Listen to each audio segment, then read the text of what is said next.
यमराज! प्रभु भोलेनाथ! निष्ठा पूर्वक शिव आराधना करने वाले बालक मार्कंडे पर प्रहार करने का तुम्हारा साहस कैसे हुआ? इस बालक ने शिवलिंग को हृदय से लगाकर हमारी शरण ली थी। शरणागत की रक्षा करना हमारा कर्तव्य है। क्या तुम इस सत्य को नहीं जानते कि तुम मात्र काल हो, किंतु हम महाकाल हैं?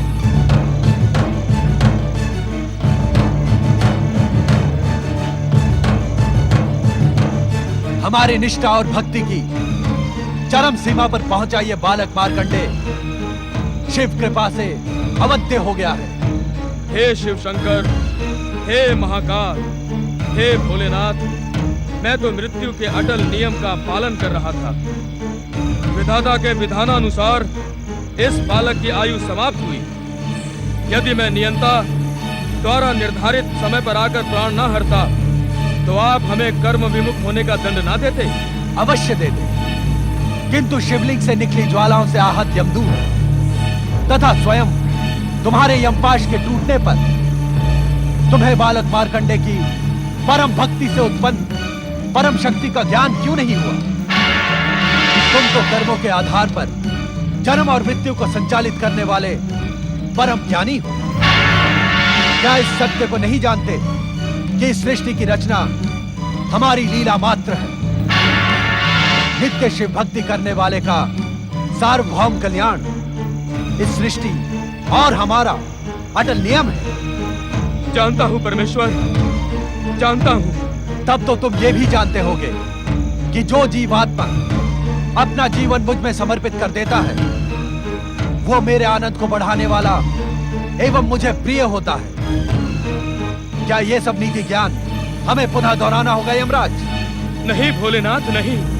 अपने इस दास पर कृपा करें और आज्ञा दें कि अब मुझे क्या करना उचित होगा।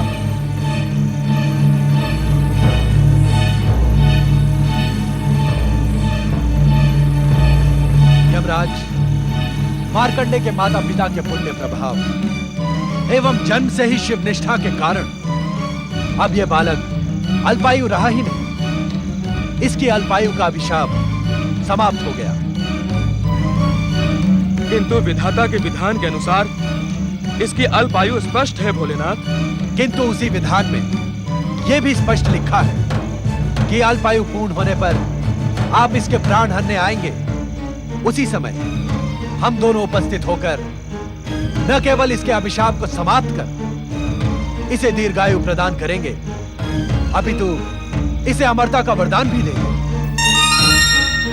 किंतु चित्रगुप्त के आलेख में आपके मृत्यु लेखाकार चित्रगुप्त ने मार्कंडे के अल्पायु होने का विवरण तो अपने पृष्ठों में लिख दिया, किंतु हम दोनों के आगमन की बात लिखना वो भूल गया।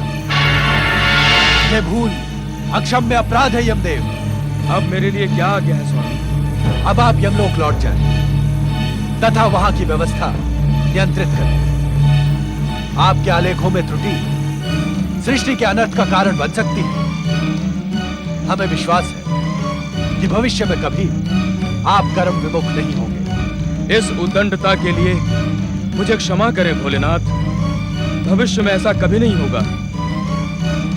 प्रणाम भोलेनाथ। प्रणाम माता पार्वती। प्रणाम परम शिव भक्त मार्कंडे।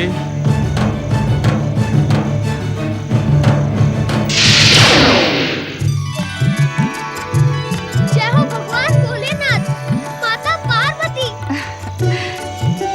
पुत्र मार्कंडे, तुम शिव कृपा के साथ ही साथ मेरे स्नेह के भी पात्र हो। इस क्षण से तुम मेरे लिए गणेश व कार्तिकेय के समान प्रिय हो। मैं तुम्हें अपने पुत्रों के समान ही अटूट स्नेह एवं सिद्धियां प्रदान करूंगी। जय भोलेनाथ। जय माता पार्वती। जय शक्ति माता पार्वती। जय सर्वेश्वर महादेव जी। हम अज्ञानियों को क्षमा करें। हमने आपकी कृपा पर संदेह किया और मार्कंडे के अल्पायु के भय से अपनी भक्ति को पूर्ण रूप से आपके श्री चरणों में समर्पित नहीं किया। कृपा निधान, आपकी कृपा अपरंपार है। आप तो दया के सागर हैं। आपकी भक्ति असंभव को भी संभव बनाने में सक्षम है। जो एक बार निष्ठापूर्वक आपके श्री चरणों में समर्पित हो जाता है, उसे संसार की समस्त चिंताएं आप पर ही छोड़ देनी होती है। परंतु हमने ऐसा नहीं किया भोलेनाथ। हमें क्षमा करे भोलेनाथ, हमें क्षमा करे। पुत्र के लिए चिंता करना माता पिता का स्वाभाविक कर्तव्य है, किंतु हमारे यहां प्रकट होने का कारण आपकी चिंता दूर करना नहीं, अपितु मार्कंडे की अविचल शिव भक्ति है। मार्कंडे का नाम शिव भक्तों में उसकी अमरता के समान ही अमर हो गया है।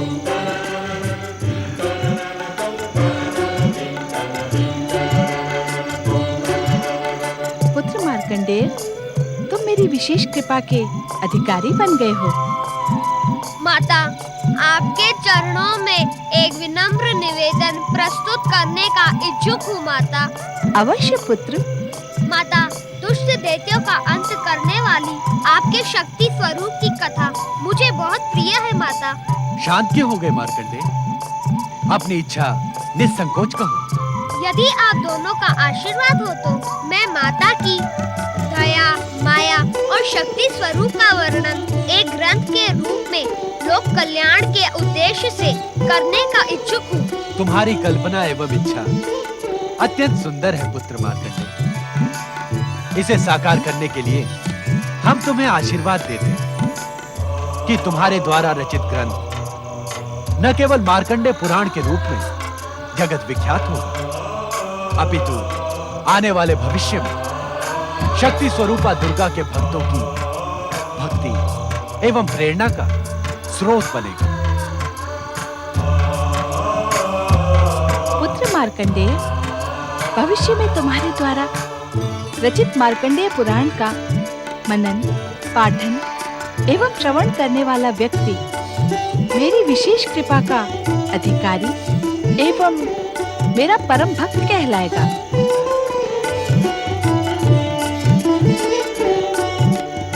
इतना ही नहीं पुत्र, मार्कंडे पुराण का प्रत्येक श्लोक पापी से पापी व्यक्ति को पाप मुक्त कराने वाला, शिव कृपा एवं कैलाश लोक प्राप्त कराने में सक्षम होगा। हाँ भोलेनाथ, माता पार्वती, आप दोनों के आशीर्वाद को आदेश समझकर मैं इसका पालन करूंगा। तुम अपने प्रत्येक अनुष्ठान में सफल हो पुत्र। भगवान भोलेनाथ एवं माता पार्वती की जय।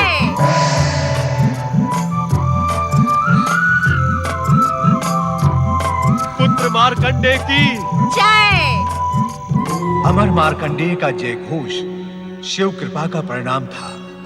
उन्हीं की कृपा से मार्कंडेय ने लोक कल्याण हेतु एक ग्रंथ की रचना की, जो मार्कंडेय पुराण अथवा दुर्गा सप्तशती के नाम से विश्व विख्यात हुआ। समय चक्र चलता गया और इसी चक्र ने कई नए प्रश्नों को जन्म दिया। शिव समाधि स्थल पर शिव समाधि अवस्था में विराजमान है। नंदी, भृंगी और शिव गणों के मध्य माता पार्वती शिव चरणों पर पुष्प अर्पित करती है, किंतु उनके मन में एक ऐसी जिज्ञासा है जिसका उत्तर मात्र त्रिकालदर्शी शिव शंकर को ही ज्ञात है। नमः शिवाय, ओम नमः शिवाय, ओम नमः शिवाय, ओम नमः शिवाय, ओम नमः शिवाय। पति परमेश्वराय नमो नमः। शक्ति स्वरूपा माता पार्वती की कृपा निदान भगवान भोलेनाथ की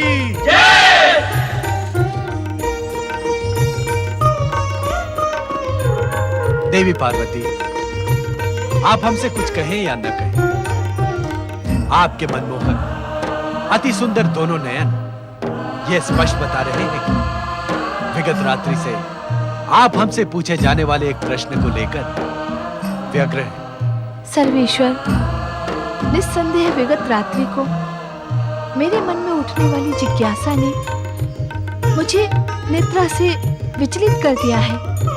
आपकी समस्या उचित तो है, किंतु समय उचित नहीं। अर्थात यह समय आपके प्रश्न का उत्तर देने के लिए उपयुक्त नहीं। ऐसा क्यों स्वामी? व्यग्रता और चिंता का निराकरण आवश्यक होता है, अन्यथा स्वास्थ्य पर प्रतिकूल प्रभाव पड़ता है।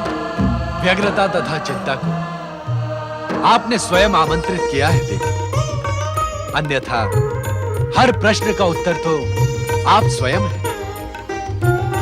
व्यग्रता एवं चिंता का जिस दिन अपने अस्तित्व से मोह समाप्त हो जाएगा, उस दिन वो आपके स्वास्थ्य पर प्रभाव डालने का प्रयास करेंगे। स्वामी, आप परिहास की भाषा का प्रयोग करके मुझे मेरी जिज्ञासा से विमुख कर रहे हैं। नहीं पार्वती, हम तुम्हें तुम्हारी जिज्ञासा से विमुख नहीं, अपितु संक्षिप्त में ये समझाने की इच्छुक है कि तुम्हारी जिज्ञासा का मार्ग बहुत कठिन है। जिसने परात परम ब्रह्म परमेश्वर शिव शंकर को अपनी साधना से प्राप्त किया हो, उसके लिए कठिन कुछ भी नहीं है स्वामी।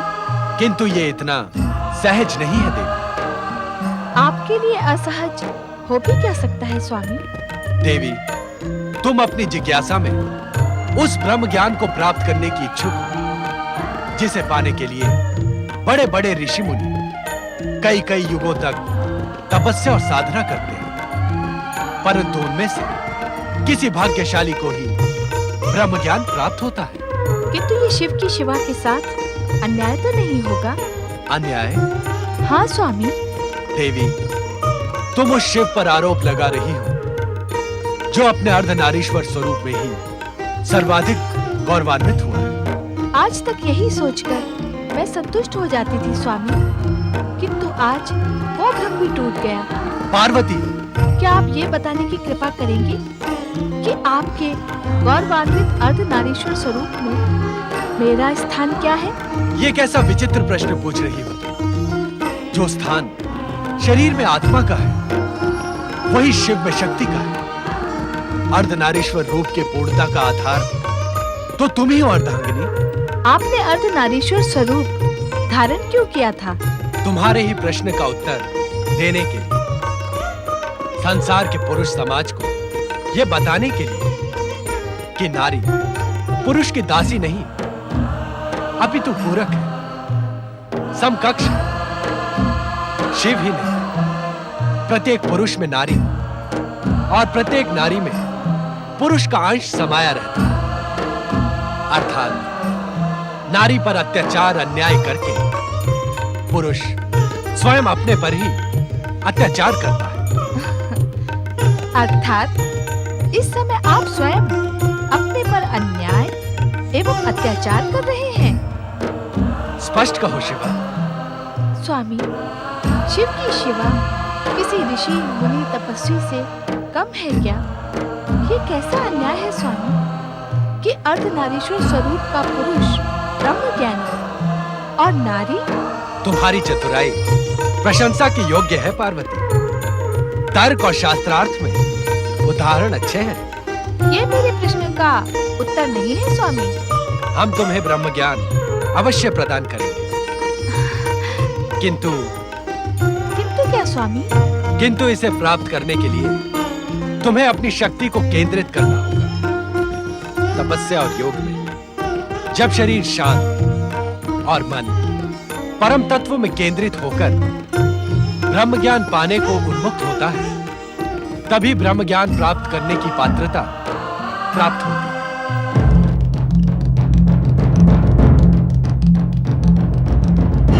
देवी, ऐसा प्रतीत होता है कि हमारा उत्तर सुनकर आप दुविधा में पड़ गई, इसीलिए आपने कोई तर्क प्रस्तुत नहीं किया।